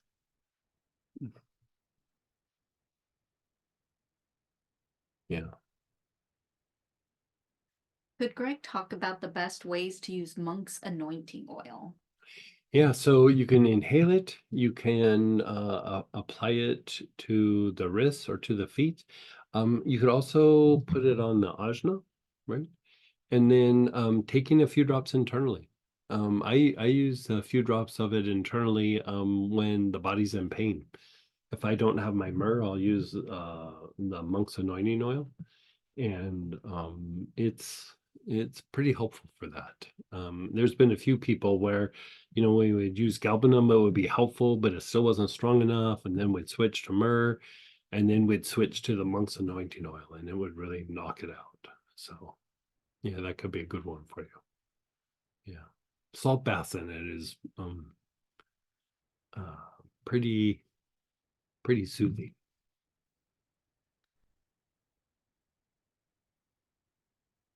What is it doing besides pain relief?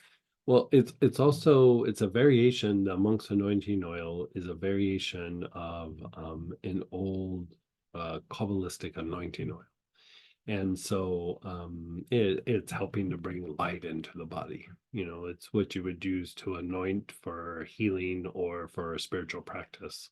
So it has these nice properties for things that are pain related, but it also is soothing psychologically, but also helps either maintain your connection, increase your connection, however you would like to say that, but it's very helpful for that. Could it do something especially for the ajna?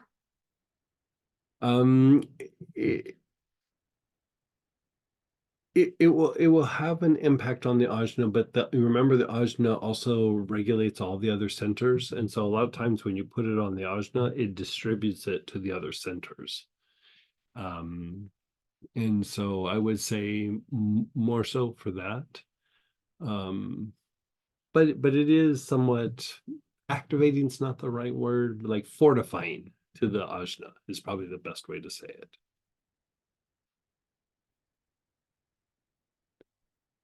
Does burning rue incense cut cords? Yes. Mhm. And burning rue incense and throwing at the people that is courting you also cuts cords.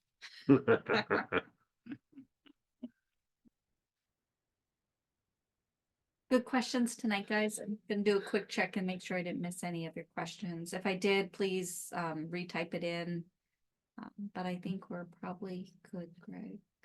Okay.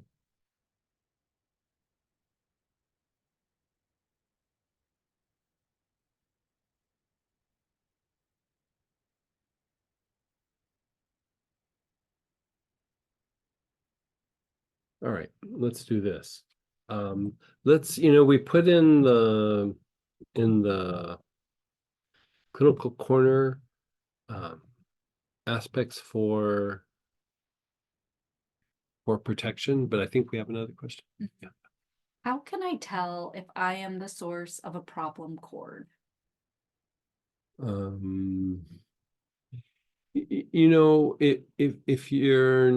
If you think you're the cord or it's coming in and you're not sure, one of the best things to use is hyssop, because hyssop will diminish the back and forth between you and the other person, and hyssop diminishes the tendency for us to project outwards.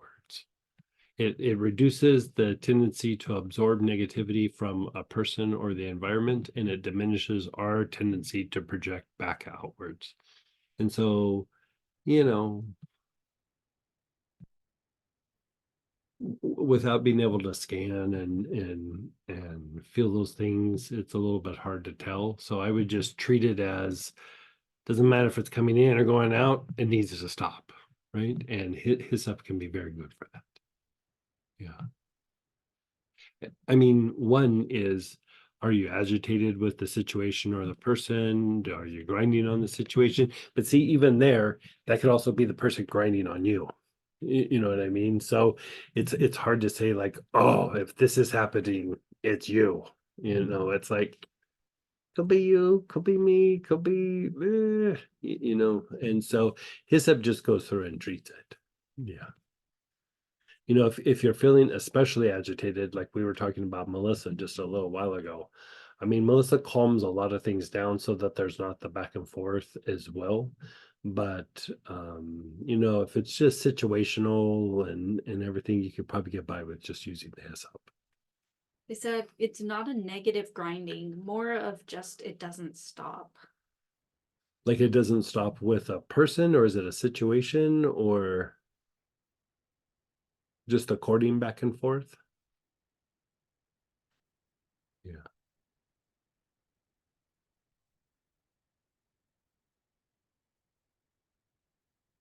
The latter, yes. I don't remember what I don't remember what I said, so. Haze, the latter. Situation is with a person. Okay.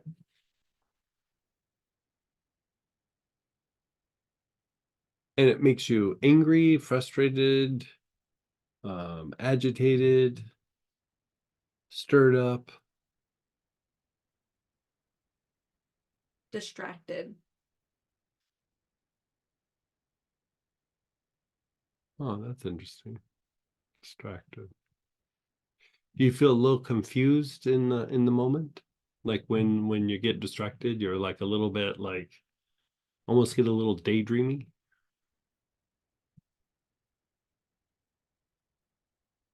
Sort of. Yeah, I mean, you still could use the hyssop, but you might want to augment with a little bit of vetiver. And sometimes it's either something's happening or something might happen. It's like it might be changing your perspective, or like you're trying to process some information. And the vetiver will just help to keep you grounded, keep you present, and calm reactions. And so you could probably do either or, hyssop or vetiver, but you might want to do them both. Yeah, They said, yes, there's a lot of uncertainty. yeah. And I'm not saying anything about this situation, but I'm just going to share, so this might help you understand, right? But I'm not saying that the person's doing this or whatever, but sometimes when you're not getting all the information, or sometimes you're not getting accurate information, it can make you feel a little confused. Like there's part of you that goes, wait, what? Something doesn't fit. You know what I mean? And it could be that it's not necessarily that they're lying, but they might have a story that's not accurate, or, whatever. And so whenever you feel like a little confused and like, wait, what? Something's not kosher, if you know what I mean. Like, it doesn't mean that they're doing anything malicious. So please don't think that I'm saying that person is doing that. I'm just saying that you're either not getting the whole story, or you're getting somebody's story, or whatever. Still, the hyssop and the vetiver will help. See how that works. Every once in a while, instead of vetiver, we'd use Petitgrin, but I think vetiver will still be better for you. And they said, or they're confused too. It could be. It could be that like they're not clear, or I don't know if it's a personal or a work relationship, but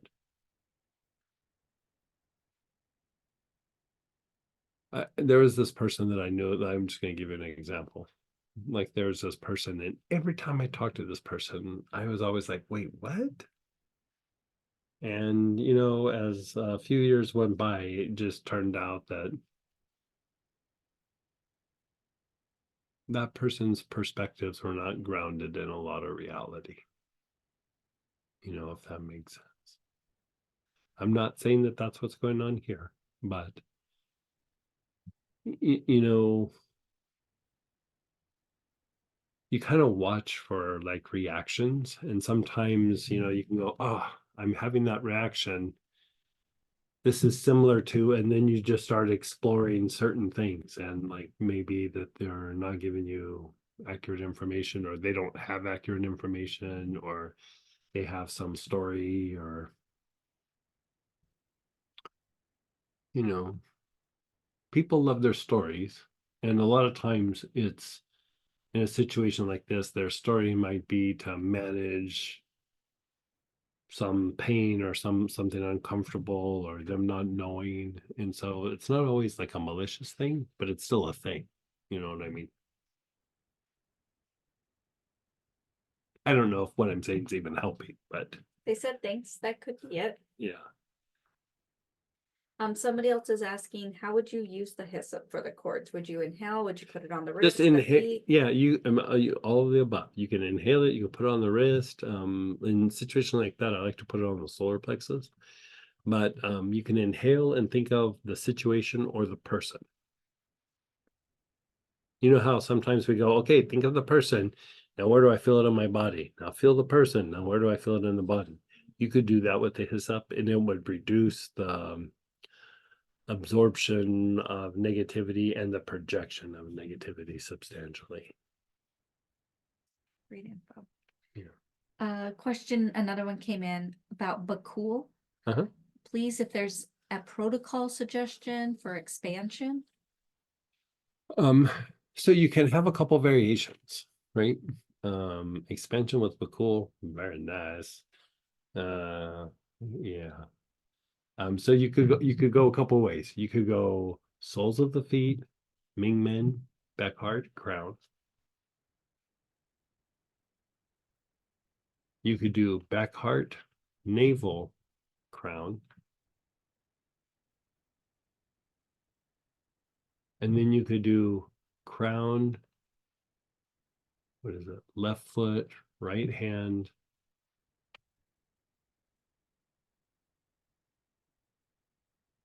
Left hand. Yeah, like you go down. Wait, is that right foot? Let me look it up real quick. But you Because started with my crown. dyslexia is kicking in. So like I'm like, Yeah, I'll let you look and see. Which foot. as soon as I start questioning myself, I know like I'm going down the rabbit hole.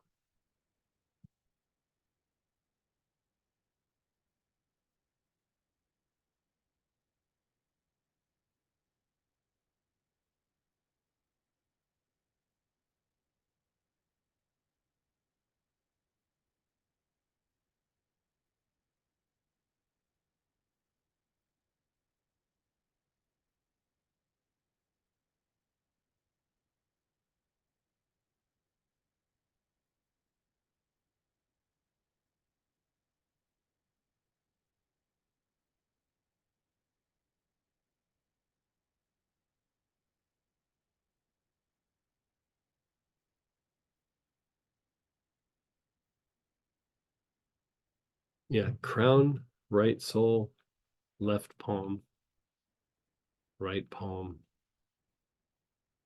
left sole, and then crown again. Yeah, Yeah, that's the that's it. expansion. That's the expansion pattern. Yeah.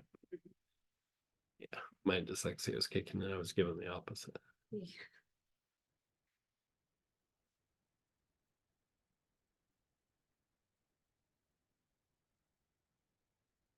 Awesome. And just the expansion then, because Mhm. we're expanding. Yeah, yeah. But cool, you're just up and out. Very nice. That was the questions. Okay, Good little beautiful. questions there at the end. Let's jump into that protection thing. So let's do the best that we can to see if we can do some of this. So what we're trying to do is fortify the inherent protective qualities of the energy body of the aura. And we're fine tuning even like what parts, like is it more physical? Physical tends to be instinctive responses and agitation in your physiology, right? And by enhancing the protective qualities of this aspect, it reduces the tendency of the environment or other people to stimulate a response, right? So let's give you some options, and then if you don't have this, then we'll come up with some second choices. But camphor, yuzu, sandalwood, protection, or orange healer. Should I be looking at one of the patterns and just doing a copy paste so it's easier for me? Yeah, it's just out of the booklet or the clinical corner. It was in the clinical corner. Okay. That same pattern. Now, if you don't have any of those, do you have lovage? Do you have parsley? Do you have eucalyptus? Do you have well, let's see where we're at here.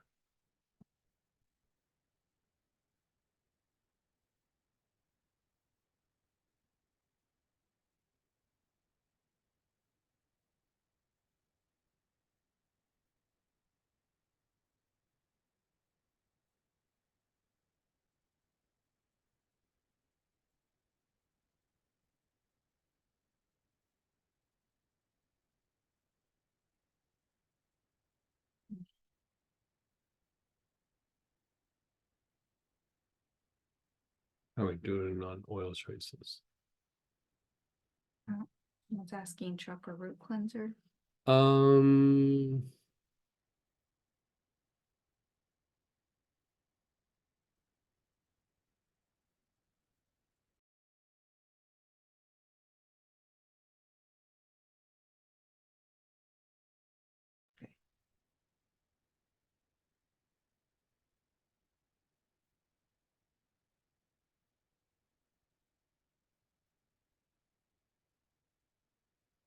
And then can you just.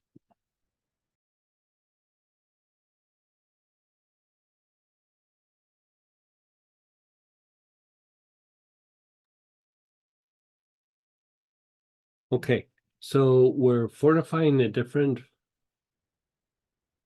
layers or aspects of the energy body, right? So I want you, we're not like targeting something, but I want you to be able to feel the difference and measure. Notice how you feel. Notice your physiology, your body, your emotions, your mind.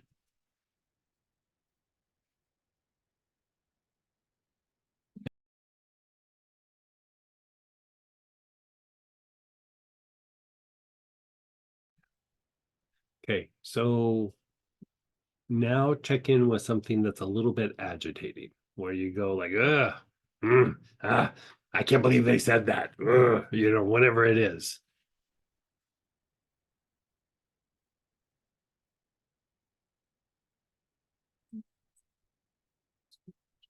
Mhm. Yeah, it's what I mentioned. Yeah, yeah. Yeah.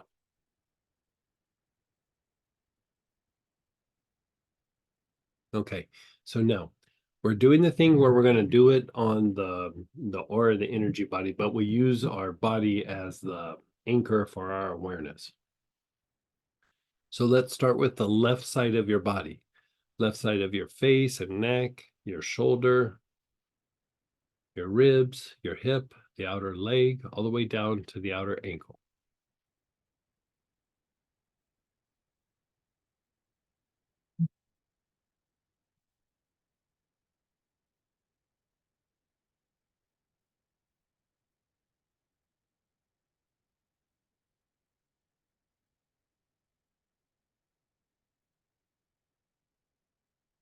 You're taking nice, long, slow, deep breaths.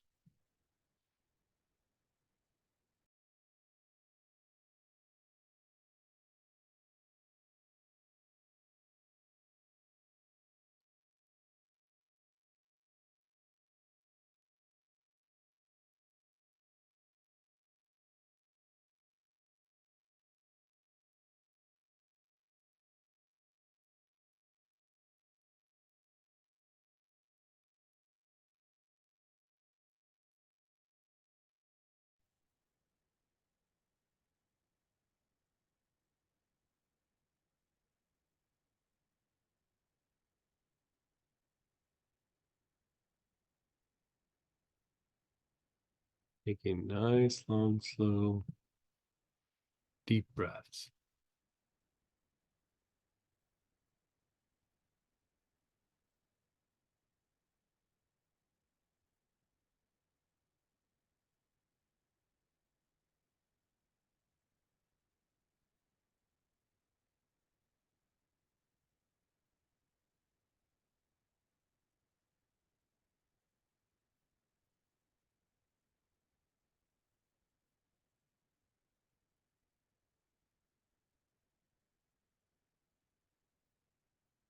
Okay, now let it go for a moment.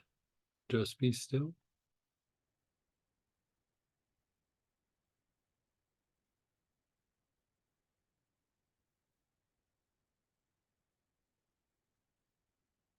And now the front of your body, your face, your throat, your chest, your abdomen, your pelvis, down your legs.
And then just pause and let that go. Mm.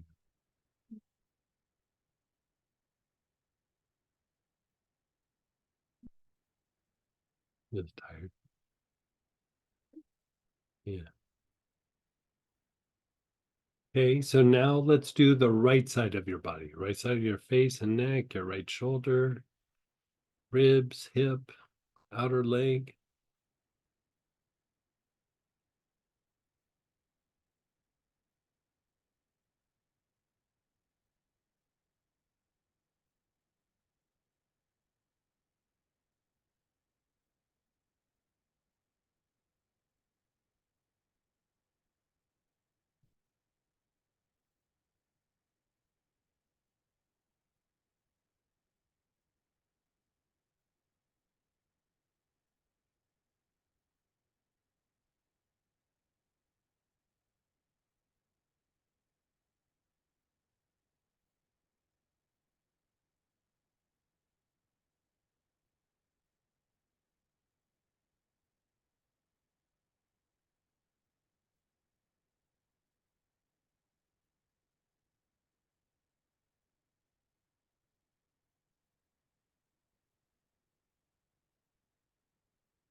And then pause. And then the back side, the back of your head, neck, your upper and middle back, your low back, your hips, the backs of your legs, all the way down to your heels.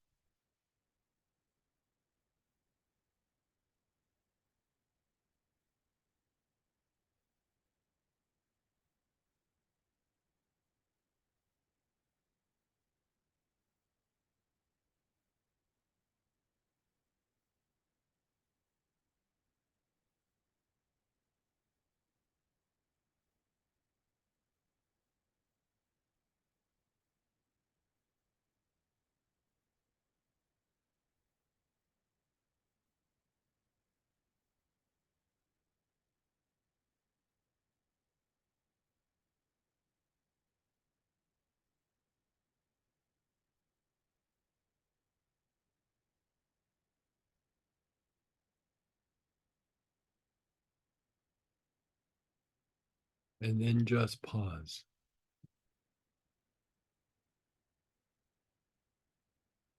Notice how you feel, your thoughts, your emotions, your body.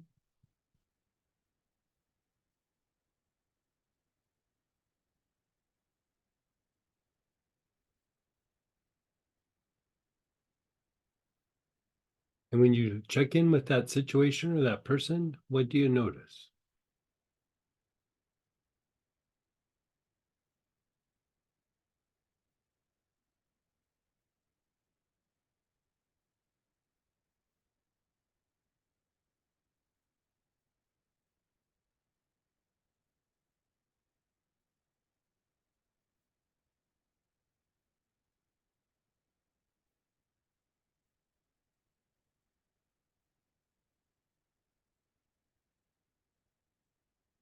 Okay, we're still going to do another round, still on that same thing, right?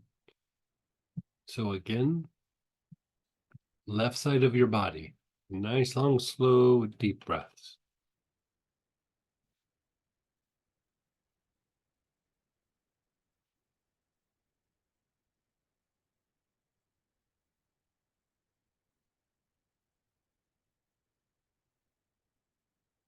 Whole left side of your body, nice, long, slow, deep breaths.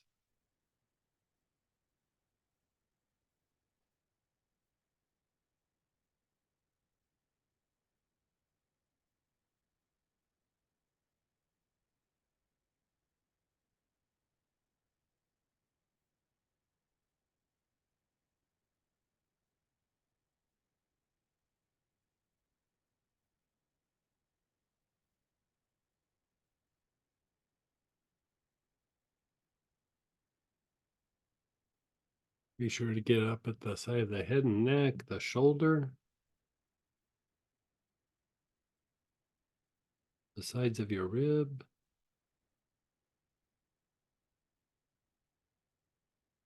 the hip, the left hip, down the outer leg, all the way down to the ankle.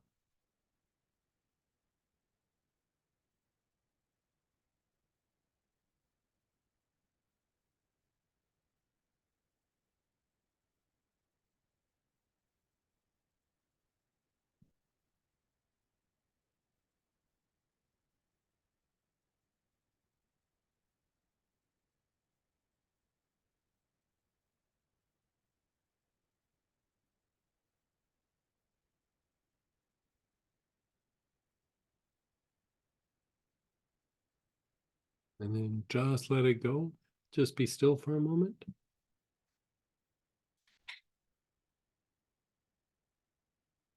Again, the front side of your body, the face, the throat, the chest, abdomen.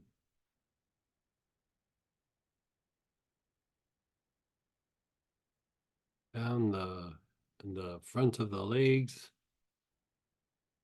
the shins.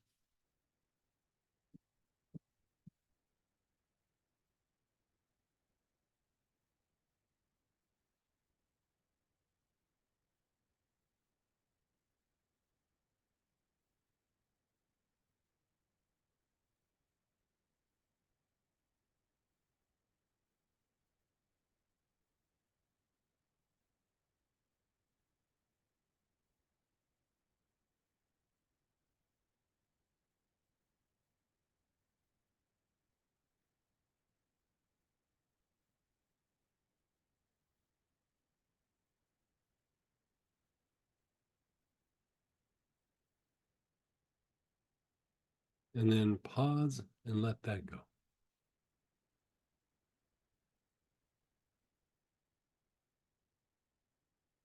The right side of your body.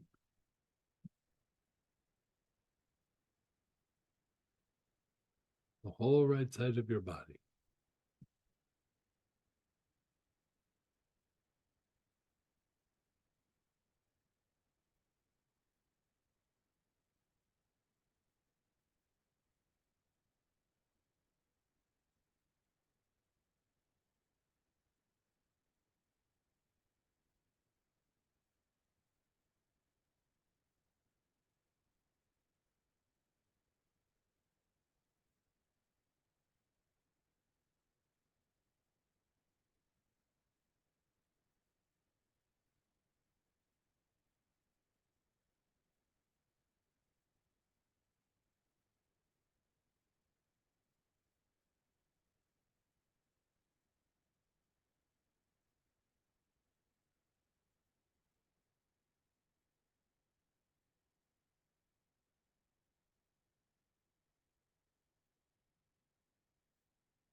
And then just pause.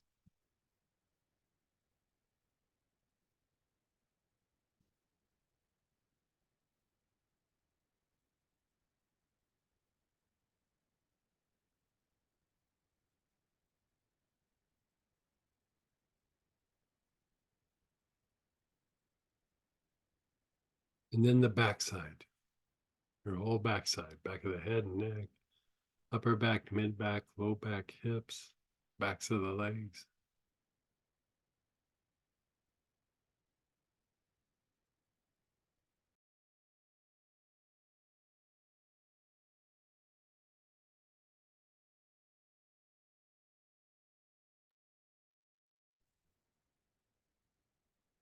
Yeah, the next.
And now pause and be still. So now notice how you feel your body, your emotions, your mind. But now, after you've checked in, notice how you feel. Check in with the situation or that person that's a little bit agitating.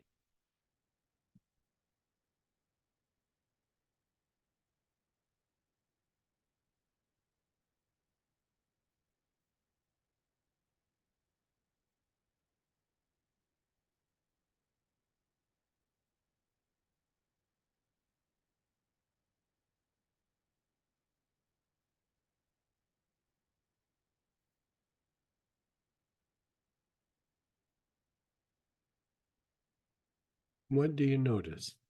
Does anybody want to share or ask questions? You can unmute yourself or type it. When did you notice? Made you a little sleepy. exactly. Like, Samantha's been bopping around here all day, like getting stuff done. We did this.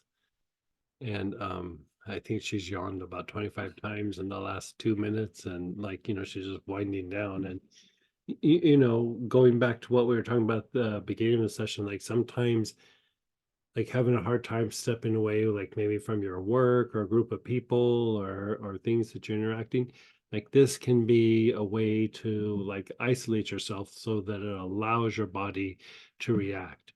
We don't factor in how much external stimuli stimulates physiological responses. And so by calming this, like increasing the protective component, like kind of calms our physiology so that our body and our emotions are a bit less reactive. And so anybody want to share or ask questions? Yeah, go ahead, Cynthia. Hey, Cynthia. Hey, Hey, so hey. I was just going to share that, I took the class and I started doing this. I noticed that, as you said, but it just calmed everything down. Yeah, I yeah. felt supported, Right. calm. So there have been times I did it in the morning. I've tried to do it every day, but there have been a couple evenings where I did it in the evening before I went to bed. Mhm. And, I just was calm. I felt okay to go ahead and go to sleep and not worry about things that Right, were exactly. on the I mean, burner. it does improve sleep. Like that is one of the things that it does. Yeah. So thanks. It's been really good. Yeah, good, good. I feel non-reactive emotionally to the person. Oh, good. I actually realized just how agitated I was about this person. Yeah. Like, boy, like both people, like I feel non-reactive, and then you realize like you take it away and you realize like I was really agitated or I was really upset or sometimes it's a weird thing. You're just waiting for like the other shoe to drop sometimes. Like, and it's not because you're unsettled in your mind, it's because the situation is unsettled or the person's doing things that are unsettling. And that Yeah. was just the first one. Yeah. Okay, let's do the emotional shield. This one used to be one of my personal favorites. So again, if you have hyssop, larch, Ami Visnaga, Solomon's hyssop, or her over there, Toshi can use frankincense.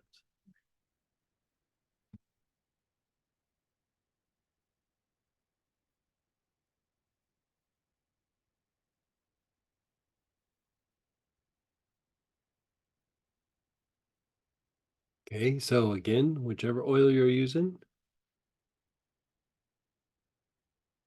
And everybody seems to have something. Yeah, someone said, I'm still a little bit agitated about this person. Yeah, the emotional part should knock it out. Okay, so whichever oil you're using, left side of your body. Just like you did before. Left side of your face, neck, shoulder.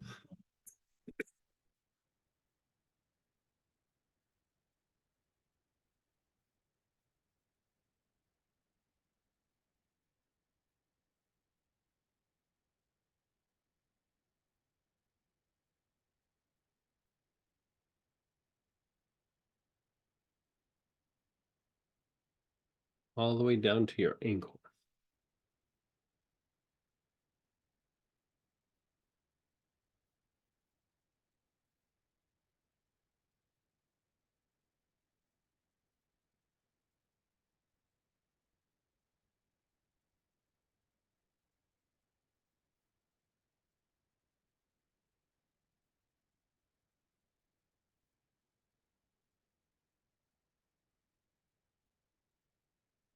Then letting go. And the front side of your body. Face, throat, chest, abdomen, all the way down to the tops of your feet.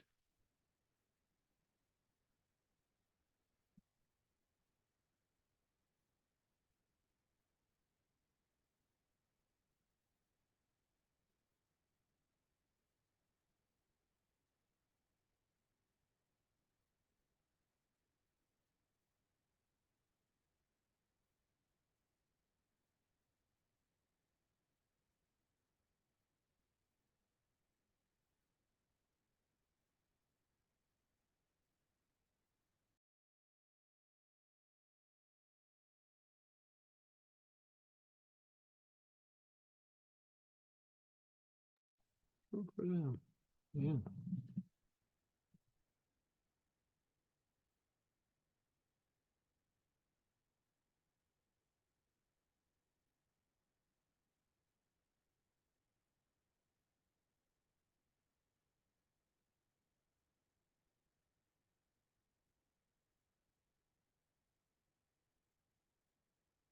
And then pause and let that go.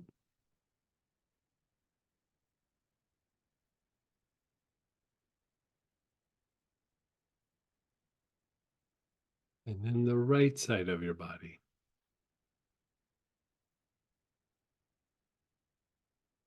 Right side of your face and neck, your shoulder, your ribs, down your hip, outer leg.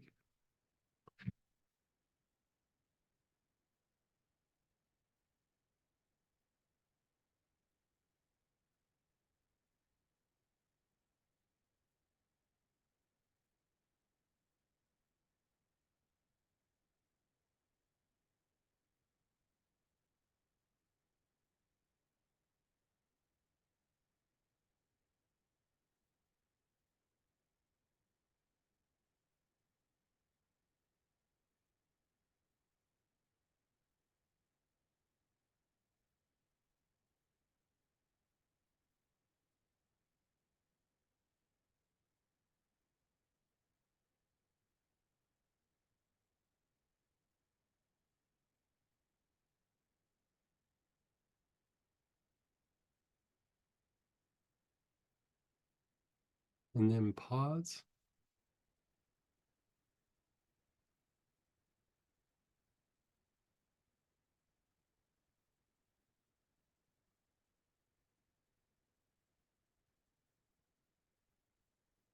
And then the back side. Back of the head and neck. Upper back, mid back, low back, hips. Backs of the legs, all the way down to the heels.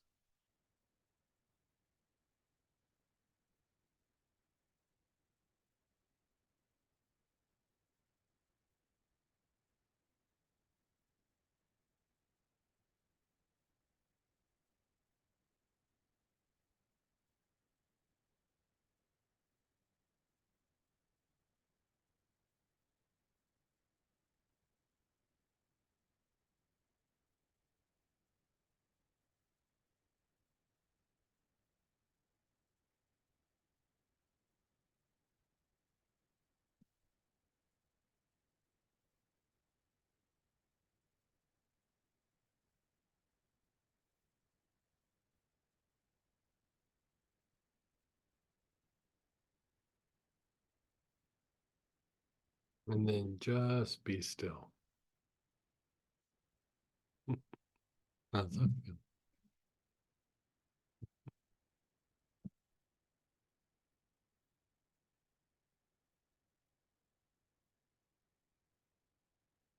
Now, Again, check in with your body, your emotions, your mind, your thoughts, and then the person and or situation. What do you notice?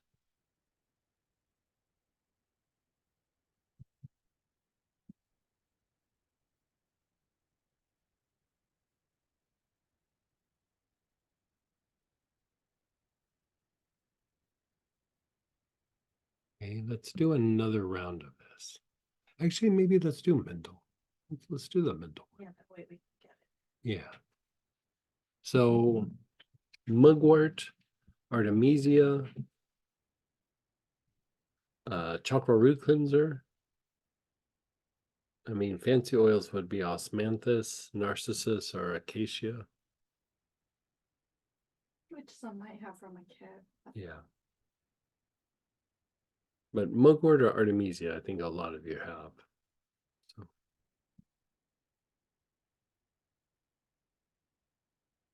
Chakra root cleanser.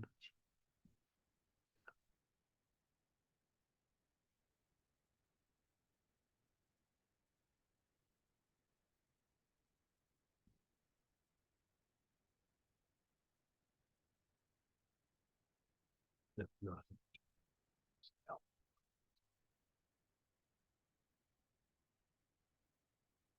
Okay.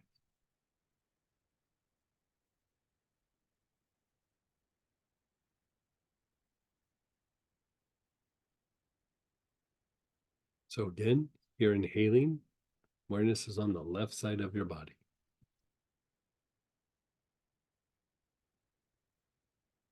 Oh.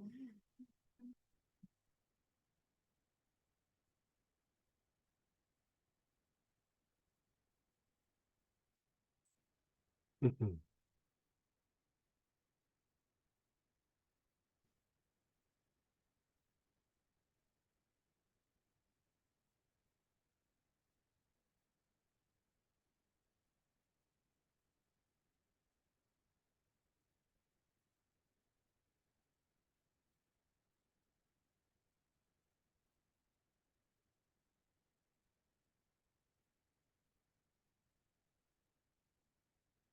Move your awareness to the front side of your body.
Your awareness is on the right side of your body.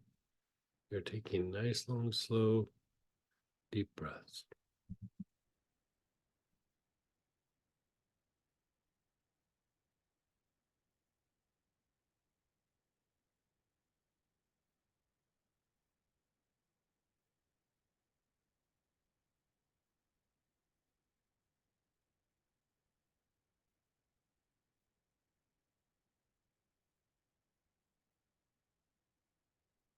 Your awareness is on the back side of the body.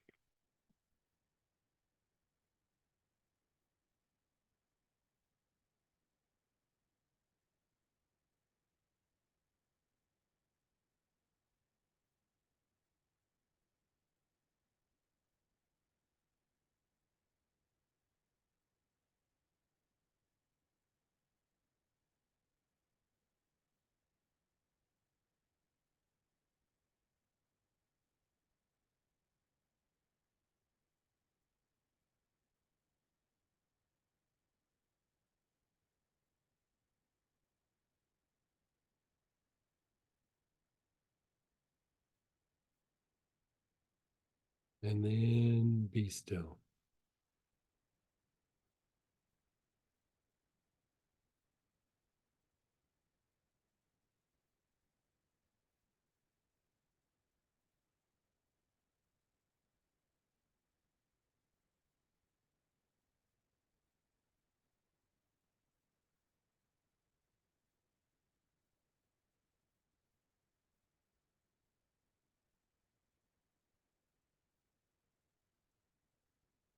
I'm curious. Let's have somebody share or ask questions. Based on what I just watched Samantha do, it seems to be very relaxing. Would you say?